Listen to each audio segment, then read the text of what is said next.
शांति।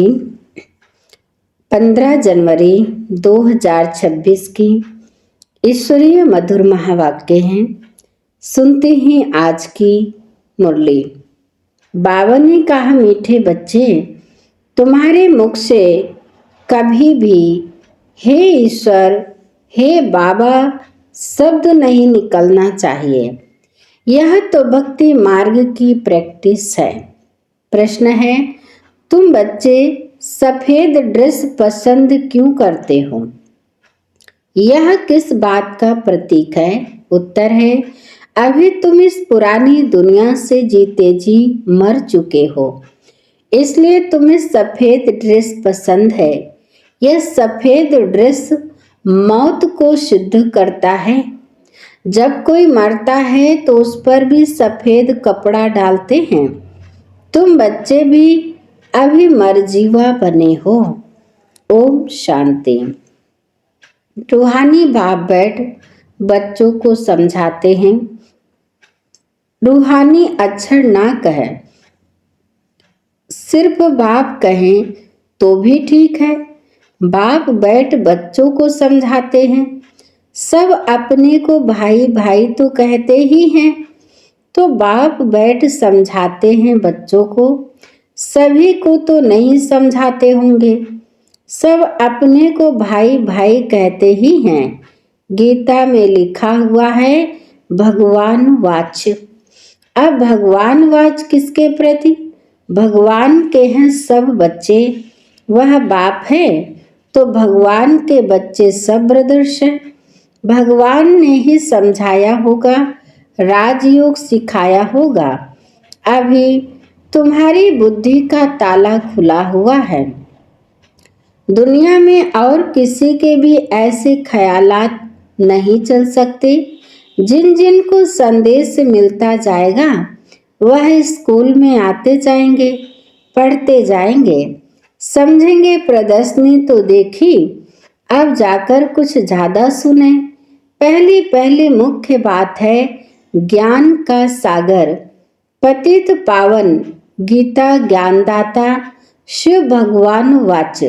पहले उनको यह पता पड़े कि इन्हों को सिखलाने वाला अथवा समझाने वाला कौन है। वह सुप्रीम सोल ज्ञान का सागर निराकार है। वह तो है ही सत्य, ट्रुथ। वह सत्य ही बताएंगे, फिर उसमें और कोई प्रश्न उठ नहीं सकता। पहले तो इस पर समझाना है। हमको परमपिता परमात्मा ब्रह्मा द्वारा राजयोग सिखलाते हैं। यह राजाई पद है जिसको निश्चय हो जाएगा कि जो सबका बाप है वह पारलौकिक बाप बैठ समझाते हैं। वही सबसे बड़ी अथॉरिटी है, तो फिर दूसरा कोई प्रश्न उठ ही नहीं सकता। वह है पतित पावन, तो जब वह यहाँ आते हैं तो जरूर अपने टाइम पर आते होंगे। तुम देखते भी हो, यह वही महाभारत लड़ाई है। विनाश के बाद फिर वाइसलेस दुनिया होनी है। यह है विशेष दुनिया। यह मनुष्य नहीं जानते कि भारत ही वाइसलेस था, कुछ भी बुद्धि चलती नहीं। गौर ड्रेस का ताला लगा हुआ है, उसकी चाबी एक बाप के पास ही है, इसलिए उनको ही ज्ञानदाता दिव्य चक्षु विधाता कहा जाता है। ज्ञान का तीसरा नेत्र देते हैं। यह किसको पता नहीं है कि तुमको पढ़ाने वाला कौन है। दादा समझ लेते हैं तब टीका करते हैं, कुछ ना कुछ बोलते हैं। इसलिए पहली बात ही यह समझाओ। इसमें लिखा हुआ भी है शिव भगवान वाच। वह तो है ही ट्रुथ। बाप समझाते हैं, मैं पतित पावन शिव हूँ, मैं परम धाम से आया हूँ इन शालिग्रामों को पढ़ाने। बाप है ही नॉलेजफुल। सृष्टि के आदि मध्य अंत का राज समझाते हैं। ये शिक्षा भी तुमको ही बेहद के बाप से मिल रही है। वही सृष्टि के रचयिता हैं, पतित सृष्टि को पावन बनाने वाले हैं। बुलाते भी हैं, हे पतित पावन आओ, तो पहले पहले उसका ही परिचय देना है। उस परम पिता परमात्मा के साथ आपका क्या संबंध है? वह है ही सत्य। नर से नारायण बनने की सत्य नॉलेज देते हैं। बच्चे जानते हैं बाप सत्य है, बाप ही सचखंड बनाते हैं। तुम नर से नारायण बनने यहाँ आते हो। बैरिस्टर पास जाएंगे तो समझेंगे हम बैरिस्टर बनने आए हैं। अभी तुमको निश्चय है कि हमें भगवान पढ़ाते हैं। कई निश्चय करते भी हैं, फिर संशय बुद्धि हो जाते हैं, तो उनको सब मनुष्य कहते हैं, तुम तो कहते थे भगवान पढ़ाते हैं, फिर भगवान को छोड़ क्यों आए हो? संशय आने से ही भागंती हो जाते हैं, कोई न कोई विकर्म करते हैं। भगवान वाच काम महाशत्रु है। इन पर जीत पाने से ही तुम जगत जीत बनेंगे। जो पावन बनेंगे वही पावन दुनिया में चलेंगे। यहाँ है ही राजयोग की बात। तुम जाकर वहाँ राजाई करेंगे। बाकी जो भी आत्माएं हैं वह अपना हिसाब किताब चुकतू कर वापिस अपने घर चली जाएंगी। यह कयामत का समय है।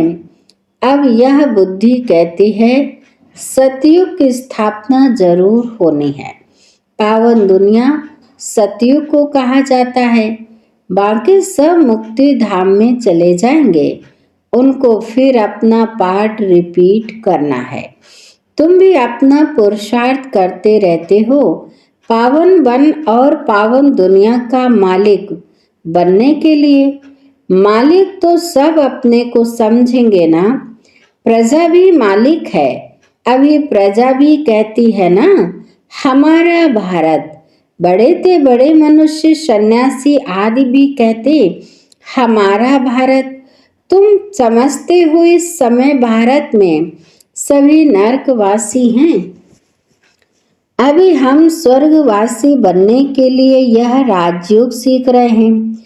सब तो स्वर्गवासी नहीं बनेंगे। यह अभी ज्ञान आया है। वो लोग तो लोग जो सुनाते हैं, शास्त्र सुनाते हैं, वह है शास्त्रों की अथॉरिटी। बाप कहते हैं ये भक्ति मार्ग के वेद शास्त्र आदि सब पढ़ने से सीढ़ी नीचे उतरते जाते हैं।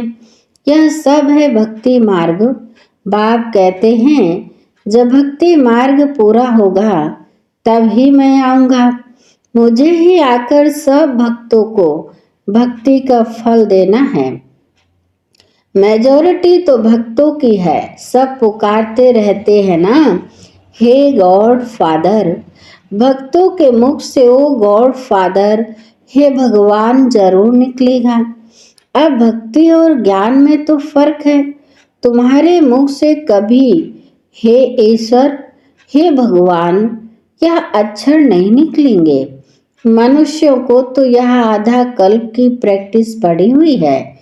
तुम जानते हो वह तो हमारा बाप है। तुमको हे बाबा थोड़े ही करना है। बाबा से तो तुमको वर्षा लेना है। पहले तो यह निश्चय है हम बाप से वर्षा लेते हैं। बाप बच्चों को वर्षा लेने का अधिकारी बनाते हैं। यह तो सच्चा बाप है ना। बाप जानते हैं यह हमारे बच्चे हैं जिन्हों को हम ज्ञान अमृत पिलाए, ज्ञान चिता पर बिठाए, घोर नींद से जगाए, स्वर्ग में ले जाता हूँ। बाप ने समझाया है आत्माएं वहाँ शांति धाम और सुख धाम में रहती हैं। सुख धाम को कहा जाता है वाइसलेस वर्ल्ड। संपूर्ण निर्विकारी देवताएं हैं ना, और वह है स्वीट होम। तुम जान गए हो कि हमारा होम वह है। हम एक्टर्स उस शांति धाम से आते हैं यहाँ पार्ट बजाने। हम आत्माएं यहाँ के रहवासी नहीं हैं, वह एक्टर्स यहाँ के रहवासी होते हैं। सिर्फ घर से आकर ड्रेस बदलकर पार्ट बजाते हैं। तुम तो समझते हो हमारा घर शांति धाम है, वहाँ हम फिर वापस जाते हैं। जब सभी एक्टर्स स्टेज पर आ जाते हैं तब फिर बाप आकर सभी को ले जाएंगे, इसलिए उनको लिबरेटर गाइड भी कहा जाता है। दुख हरता सुख करता है, तो इतने सब मनुष्य कहाँ जाएंगे? विचार करो। पतित पावन को बुलाते हैं किस लिए? अपनी मौत के लिए। दुख की दुनिया में रहने नहीं चाहते हैं, इसलिए कहते हैं घर चलो। यह सब मुक्ति को ही मानने वाले हैं। भारत का प्राचीन राजयोग भी कितना मशहूर है, विलायत में भी जाते हैं प्राचीन राजयोग सिखलाने। वास्तव में हठ योगी तो राजयोग जानते ही नहीं, उन्हों का योग ही रोंग है। इसलिए तुम्हें जाकर सच्चा राजयोग सिखाना है। मनुष्य को सन्यासियों की कफनी देख उन्हों को कितना मान देते हैं। बौद्ध धर्म में भी सन्यासियों को कफनी पहनी हुई देख उनको मानते हैं। सन्यासी तो बाद में होते हैं। बौद्ध धर्म में भी शुरू में कोई सन्यासी नहीं होते हैं। जब पाप बढ़ता है तब सन्यास धर्म स्थापन होता है। शुरू में तो वह आत्माएं ऊपर से आती हैं, उनकी संख्या आती है। शुरू में सन्यास सिखलाकर क्या करेंगे? सन्यास होता है बाद में, यह भी यहाँ से कॉपी करते हैं। क्रिश्चियन में भी बहुत है जो सन्यासियों का मान रखते हैं। कफनी की जो पहरवाइश है वह हठ योगियों की है। तुमको तो घर बार छोड़ना नहीं है, न कोई सफेद कपड़े का बंधन है, परंतु सफेद अच्छा है। तुम भट्टी में रहे हो तो ड्रेस भी यह हो गई है। आजकल सफेद बहुत पसंद करते हैं। मनुष्य मरते हैं तो भी सफेद चादर डालते हैं। तुम भी अभी मर्जीवा बने हो तो सफेद ड्रेस अच्छी है। तो पहले कोई को भी बाप का परिचय देना है। दो बाप है, यह बातें समझने में टाइम लेते हैं। प्रदर्शनी में इतना समझा नहीं सकेंगे। सतयुग में होता है एक बाप, इस समय तुमको तीन बाप है, क्योंकि भगवान आते हैं प्रजापिता ब्रह्मा के तन में। वह भी तो बाप है सबका, लौकिक बाप भी है। अच्छा, अब तीनों बाप से ऊंच वर्षा किसका? निराकार बाप वर्षा कैसे दे? वह फिर देते हैं ब्रह्मा द्वारा। इस चित्र पर तुम बहुत अच्छी रीति समझा सकते हो। शिव बाबा निराकार है और यह है प्रजापिता ब्रह्मा, आदि देव, ग्रेट ग्रेट ग्रैंडफादर। बाप कहते हैं मुझ शिव को तुम ग्रेट ग्रेट ग्रैंडफादर नहीं कहेंगे, मैं सभी का बाप हूँ। यह है प्रजापिता ब्रह्मा। तुम हो गए सब बहन भाई, भले स्त्री पुरुष हैं, परंतु बुद्धि से जानते हैं हम भाई बहन हैं। बाप से वर्षा लेते हैं। भाई बहन आपस में क्रिमिनल असॉल्ट कर न सके। अगर दोनों की आपस में विकारी दृष्टि खींचती है तो फिर गिर पड़ते हैं, बाप को भूल जाते हैं। बाप कहते हैं तुम हमारा बच्चा बन, फिर मुंह काला करते हो। बेहद का बाप बच्चों को बैठ समझाते हैं तुमको यह नशा चढ़ा हुआ है, जानते हो गृहस्थ व्यवहार में भी रहना है, लौकिक संबंधियों को भी मुंह देना है, तोड़ निभाना है। लौकिक बाप को तो तुम बाप कहेंगे ना, उनको तो तुम भाई नहीं कह सकते हो। ऑर्डिनरी वे में बाप को बाप ही कहेंगे। बुद्धि में है, यह हमारा लौकिक बाप है। ज्ञान तो है ना, यह ज्ञान बड़ा विचित्र है। आजकल करके नाम भी ले लेते हैं, परंतु कोई विजिटर आदि बाहर के आदमी के सामने भाई कह दो तो वह समझेंगे इनका माथा खराब हुआ है। इसमें बड़ी युक्ति चाहिए। तुम्हारा गुप्त ज्ञान है, गुप्त संबंध है, इसमें बड़ा युक्ति से चलना है। लेकिन एक दो को रिगार्ड देना अच्छा है, लौकिक से भी तोड़ निभाना है। बुद्धि चली जानी चाहिए ऊपर। हम बाबा से वर्षा ले रहे हैं, बाकी चाचे को चाचा, बाप को बाप कहना पड़ेगा। जो बीके नहीं बने हैं तो वह भाई बहन नहीं समझेंगे। जो ब्रह्मा कुमार कुमारियां बने हैं वही इन बातों को समझेंगे। बाहर वाले तो पहले सुनकर चमकेंगे। इसमें समझने की बड़ी अच्छी बुद्धि चाहिए। बाप तुम बच्चों की विशाल बुद्धि बनाते हैं। तुम पहले हद की बुद्धि में थे, अब बुद्धि चली जाती है बेहद में। हमारा वह बेहद का बाप है। यह सब हमारे भाई बहन हैं। बाकी संबंध में तो बहू को बहू, सासू को सासू ही कहेंगे, बहन थोड़े ही कहेंगे।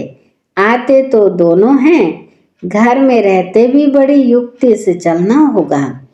लोक संग्रह को भी देखना पड़ता है, नहीं तो वह लोग कहेंगे यह पति को भाई, सासू को बहन कह देते।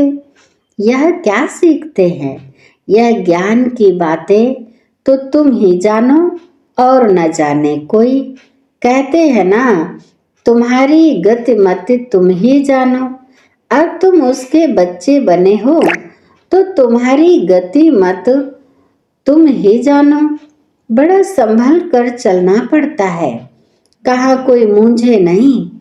तो प्रदर्शनी में भी तुम बच्चों को पहले पहले यह समझाना है कि हमको पढ़ाने वाला भगवान है। अब बताओ वह कौन है, निराकार शिव या श्री कृष्ण? शिव जयंती के बाद फिर आती है श्री कृष्ण जयंती, क्योंकि बाप राजयोग सिखलाते हैं। बच्चों की बुद्धि में आया ना, जब तक शिव परमात्मा न आए शिव जयंती मना न सके। जब तक शिव आकर कृष्णपुरी स्थापन ना करे तो श्री कृष्ण जयंती भी कैसे मनाई जाए? श्री कृष्ण का जन्म तो मनाते हैं, परंतु समझते थोड़े ही हैं। श्री कृष्ण प्रिंस था तो जरूर सतयुग में प्रिंस होगा ना। देवी देवताओं की राजधानी होगी। सिर्फ एक श्री कृष्ण को तो बादशाही नहीं मिली होगी, जरूर कृष्णपुरी होगी ना। कहते भी हैं कृष्णपुरी और यह है कंसपुरी। कंसपुरी खत्म हुई, फिर कृष्णपुरी स्थापन हुई ना। होती भारत में ही है, नई दुनिया में थोड़े ही यह कंस आदि हो सकते हैं। कंसपुरी कहा जाता है कलयुग को। यहाँ तो देखो कितने मनुष्य हैं। सतयुग में थोड़े होते हैं। देवताओं ने कोई लड़ाई नहीं की। कृष्णपुरी कहो अथवा विष्णुपुरी कहो, दैवी संप्रदाय कहो, आसुरी संप्रदाय यहाँ है। बाकी न देवताओं और असुरों की लड़ाई हुई, न कौरव पांडवों की हुई है। तुम रावण पर जीत पाते हो। बाप कहते हैं इन 5 विकारों पर जीत पहनो तो तुम जगत जीत बन जाएंगे। इसमें कोई लड़ना नहीं है। लड़ने का नाम ले तो हिंसा हो जाए। रावण पर जीत पानी है, परंतु नॉन वायोलेंस से, सिर्फ बाप को याद करने से हमारे विकर्म विनाश होते हैं। लड़ाई आदि की कोई बात नहीं। बाप कहते हैं तुम तमो प्रधान बन गए हो, अब फिर तुमको शतो प्रधान बनना है। भारत का प्राचीन राजयोग मशहूर है। बाप कहते हैं, मेरे साथ बुद्धि का योग लगाओ तो तुम्हारे पाप भस्म होंगे। बाप पतित पावन हैं तो उनसे बुद्धि योग लगाना है, तब तुम पतित से पावन बन जाएंगे। अब प्रैक्टिकल में तुम उनके साथ योग लगा रहे हो, इसमें लड़ाई की कोई बात नहीं है। जो अच्छी रीति पढ़ेंगे और बाप के साथ योग लगाएंगे वही बाप से वर्षा पाएंगे। अच्छा, बाबा बच्चों से नमस्ते करते हैं। मीठे मीठे श्री किलधे बच्चों प्रति माता पिता बाप दादा का याद प्यार और गुड मॉर्निंग। रूहानी बाप की रूहानी बच्चों को नमस्ते। हम रूहानी बच्चों की रूहानी माता पिता बाप दादा को याद प्यार नमस्ते नमस्ते नमस्ते। शुक्रिया बाप दादा। धारणा के लिए मुख्य सार नंबर 1, भाई भाई की दृष्टि का अभ्यास करते हुए लौकिक बंधनों से तोड़ निभाना है, बड़ी युक्ति से चलना है। विकारी दृष्टि बिल्कुल नहीं जानी चाहिए। कयामत के समय संपूर्ण पावन बनना है। नंबर 2, बाप से पूरा वर्षा लेने के लिए अच्छी रीति पढ़ाई करनी है और पतित पावन बाप से योग लगाकर पावन बनना है। वरदान है, अपनी संपूर्णता के आधार पर समय को समीप लाने वाले मास्टर रचयिता भव। अपनी संपूर्णता के आधार पर समय को समीप लाने वाले मास्टर रचयिता भव। विस्तार है, समय आपकी रचना है, आप मास्टर रचयिता हो। रचयिता रचना के आधार पर नहीं होते, रचयिता रचना को अधीन करते हैं। इसलिए यह कभी नहीं सोचो कि समय आपे ही संपूर्ण बना देगा। आपको संपूर्ण बन समय को समीप लाना है। वैसे कोई भी विघ्न आता है तो समय प्रमाण जाएगा जरूर, लेकिन समय से पहले परिवर्तन शक्ति द्वारा उसे परिवर्तन कर दो तो उसकी प्राप्ति आपको हो जाएगी। समय के आधार पर परिवर्तन किया तो उसकी प्राप्ति आपको नहीं होगी। स्लोगन है, कर्म और योग का बैलेंस रखने वाले ही सच्चे कर्म योगी हैं। कर्म और योग का बैलेंस रखने वाले ही सच्चे कर्म योगी हैं।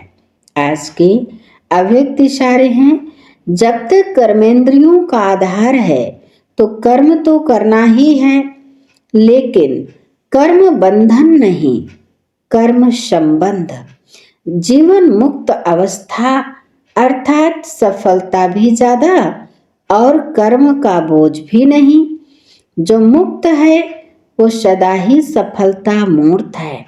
जीवन मुक्त आत्मा सदा फलक से कहेगी कि विजय निश्चित है, सफलता जन्म सिद्ध अधिकार है। अच्छा, आज की मुरली यहीं पर समाप्त होती है। बाबा मेरे प्यारे साथी, बहुत बहुत आपका धन्यवाद और आप सभी महान आत्माओं का भी बहुत बहुत धन्यवाद। ओम शांति।